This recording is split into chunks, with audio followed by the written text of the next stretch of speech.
வணக்கம். இது சினிமா கதை கேளுங்க. இன்று நாம் கேட்க போகும் கதை ஒரு மனிதன் 6 வயதிலிருந்து 60 வயது வரை எப்படி வாழ்க்கை சுமந்தான் என்பதுதான். 6லிருந்து 60 வரை. இந்த கதை ஆரம்பிக்கிறது ஒரு குடும்பத்துடன். ஒரு அப்பா, அம்மா மற்றும் 4 குழந்தைகள். அந்த அப்பா வாழ்க்கை இன்பமாக அனுபவிக்க வேண்டும் என்று நினைப்பவர். சம்பாதிப்பதை விட செலவழிப்பதில் நாட்டம் அதிகம். ஒரு நாள் மதுவில் மயங்கி விபத்தில் சிக்கி அவர் இறந்து விடுகிறார். அந்த நேரத்தில் 6 வயதே ஆன மூத்த மகன் சந்தானம் அவன் அப்பாவின் முதலாளியை சந்தித்து வேலை கேட்கிறான். அவனுக்கு பிரிண்டிங் பிரஸில் வேலை கிடைக்கிறது. அவன் சிறு வயதிலிருந்தே குடும்பத்தின் பொறுப்பை ஏற்கிறான். என் அப்பா நினைத்த வாழ்க்கையை நான் என் குடும்பத்துக்கு கொடுக்கணும் என்று முடிவு செய்கிறான். காலம் கிடைக்கிறது. அனைத்து சகோதர சகோதரிகளும் வளர்கிறார்கள். அம்மா திடீரென இறந்து விடுகிறாள். இப்போது முழு பொறுப்பு சந்தானத்தின் மேல். அவன் கடன் வாங்கி தன் சகோதர சகோதரிகளை படிக்க வைக்கிறான். இதற்கிடையில் அவனுக்கும் ஒரு பெண்ணுக்கும் காதல் வருகிறது. ஆனால் ஒரு கட்டத்தில் அவள் உன் வாழ்க்கை முழுக்க பொறுப்புதான் என்று சொல்லிவிட்டு செல்கிறாள். சந்தானம் அதையும் தாங்கிக் கொள்கிறான். அவனுடைய சகோதரி ஒரு பணக்காரனை காதலிக்கிறாள்.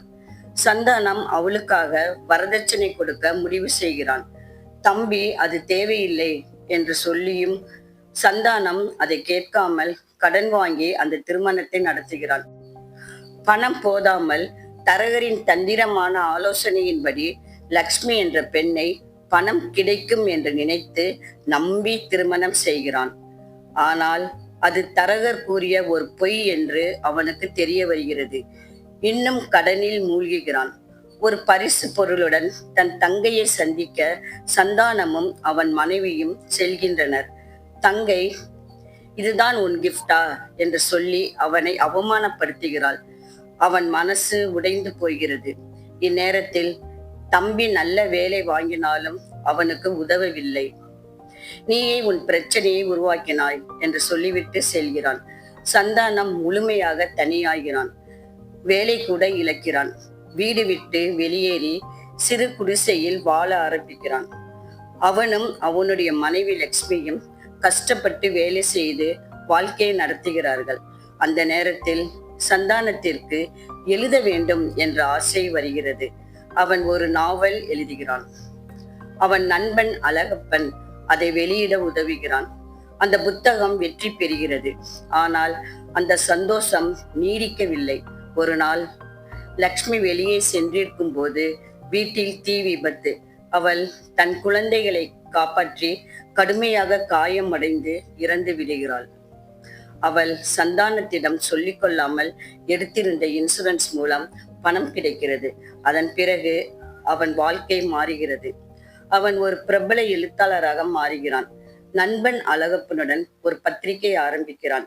பணம், புகழ் எல்லாம் கிடைக்கிறது. அந்த நேரத்தில் அவனை விட்டு சென்ற சகோதரர்கள் மீண்டும் திரும்பி வருகிறார்கள். இப்போது சந்தானத்திற்கு 60 வயது. அவன் அவர்களை தள்ளவில்லை. ஆனால் அவனுக்கு தெரியும், என் கஷ்டத்தில் என்னுடன் இருந்தது என் மனைவியும் நண்பனும் தான். அவனுடைய குழந்தைகள் வெளிநாட்டுக்கு படிக்க செல்கிறார்கள். இறுதியில் சந்தானம் தன் மனைவியின் புகைப்படத்தை பார்த்து கொண்டு ஒரு நாற்காலியில் அமர்ந்தபடியே உயிரிழக்கிறான்.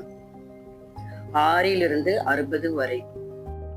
இந்த கதை சொல்லுவது, வாழ்க்கை முழுவதும் உழைத்தவனை யார் உண்மையாக மதிக்கிறார்கள்?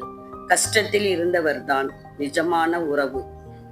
இந்த கதை உங்களுக்கு பிடித்திருந்தால் இன்னும் இப்படிப்பட்ட உணர்ச்சிகரமான கதைகளை கேட்க சினிமா கதை கேளுங்க சேனலை சப்ஸ்கிரைப் பண்ணுங்க. நன்றி.